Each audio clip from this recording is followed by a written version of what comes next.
እኔ ሌባ እናት የለኝም። እማዬ እማ የት ነሽ? ቶሎ ነይ። ውይ ልጄ ምን ነው ተቆጣሽ? እዚህ ነኝ።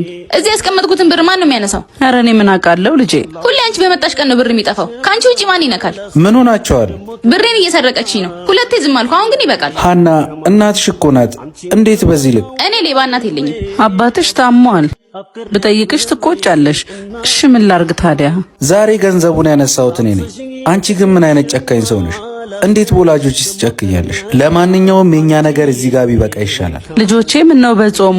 ክርስቶስ እኮ የሞተልን የኛን የልጆቹን ኃጢአት ለመሰረዝ ነው። እርስ በርሳችሁ ተዋደዱ የሌለ ቃሉስ ለምን በሱባኤው ትጣላላችሁ? ተው ልጄ ይቅር በላት። አንቺም እናትሽ ነኝ።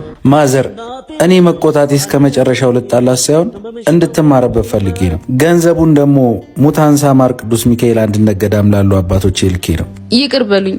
እኔም ስነ ምግባሬን ለማረም በጸበሉ ለመጠመቅ ንስሐ ለመግባት ወደዛው ገዳም እሄዳለሁ። በዛውም ገዳማውያኑን በቻልኩት አቅም አግዛለሁ። እኛም ኦርቶዶክሳውያን ከሰማይ የወረደውን ከድንግል ማርያም የተወለደውን ጌታችንን ዘወረደ ብለን መውረድ መወለዱን እያሰብን እንጾማለን። በተጨማሪም የጀመርነው መንፈሳዊ አገልግሎት አባቶቻችንን በማገዝ እንድናሳለም በመንፈሳዊ ፍቅር እንጠይቃለን።